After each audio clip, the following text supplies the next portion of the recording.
sei se você já viu o quadro da Santa Ceia, que é Jesus sentado numa mesa com os seus discípulos, pintado por Leonardo da Vinci. Esse quadro ficou muito famoso.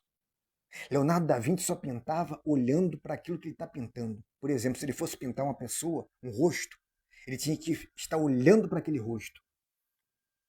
E Leonardo pintou Pedro, pintou João, pintou Tiago. E quando ele foi pintar Judas, ele queria estar olhando para uma pessoa que tivesse um rosto de falso, de mal. Então ele foi numa baderna, uma taberna, que era um inferninho daquela época, uma boate.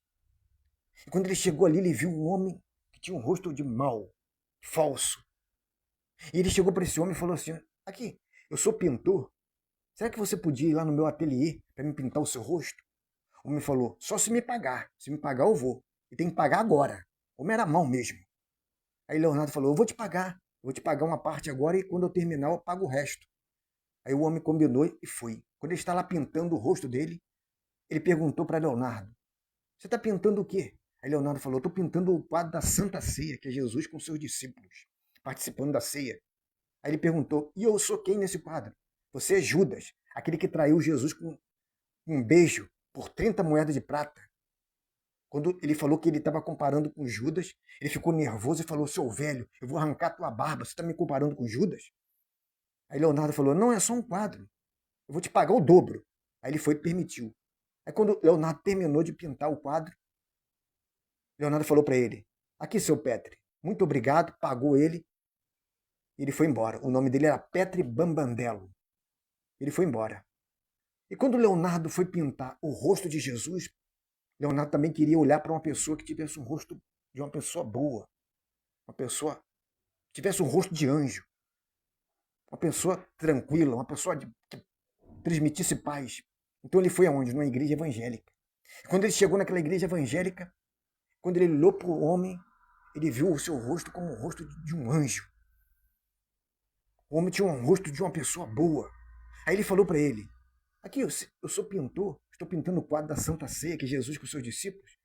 E eu olhei para você, você tem um rosto de um anjo. Você parece um anjo. Você tem um rosto de uma pessoa boa. Será que você podia ir lá no meu ateliê para me pintar o teu rosto?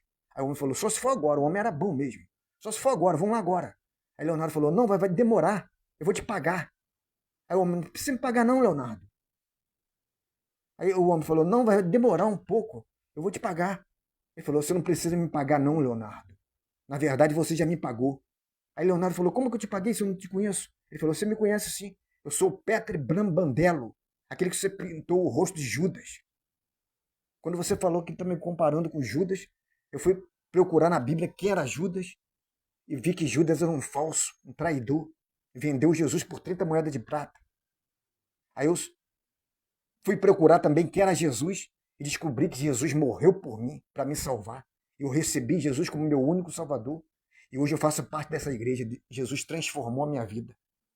Uma vida transformada é a maior evidência da atuação do Espírito Santo em uma pessoa. A conversão se dá com um novo nascimento. Quando um homem entre os judeus foi procurar Jesus à noite, Jesus falou para ele: aquele que não nascer de novo não pode entrar no reino dos céus. O crente, ele nasce uma vez, duas vezes e morre uma. O ímpio, ele nasce uma vez e morre duas. Ele morre a morte física e a morte espiritual. O crente só morre a morte física. Porque Jesus diz em João capítulo 11, versículo 25, Jesus falou assim: aquele que crê em mim, ainda que esteja morto, viverá. A partir desse novo nascimento, começa a transformação do ser humano. Só o Espírito Santo pode fazer essa transformação. A Bíblia diz no livro de João, capítulo 8, no versículo 32, Jesus falou assim: e conhecereis a verdade, e a verdade vos libertará. Versículo 36 diz assim: se Jesus Cristo te libertar, verdadeiramente sereis livre. 2 Coríntios, capítulo 5, no versículo 17, diz assim: aquele que está em Jesus Cristo, nova criatura é, as coisas velhas já passaram, eis que tudo se fez novo. Aleluia! É impossível alguém encher-se do Espírito Santo e não experimentar uma mudança radical na sua vida. Há um proceder cristão que tem de ser observado. Isso não é alcançado por imposição das outras pessoas. Cada um deve agir e portar digno do evangelho. A Bíblia diz em Filipenses, capítulo 2, versículo 15, para que sejam irrepreensíveis, filho de Deus, inculpável, no meio de uma geração corrompida e perversa, a qual resplandece como astro no mundo. Aleluia! A Bíblia diz no livro de Atos, capítulo 11, versículo 26, na parte final, diz que na Antioquia os discípulos foram pela primeira vez chamados de cristãos. Eles pareciam com Jesus Cristo. Deixa Jesus transformar a sua vida. Só Jesus salva. Só Jesus transforma. Só Jesus liberta. E em nome de Jesus, receba essa palavra, que Deus te abençoe. Amém.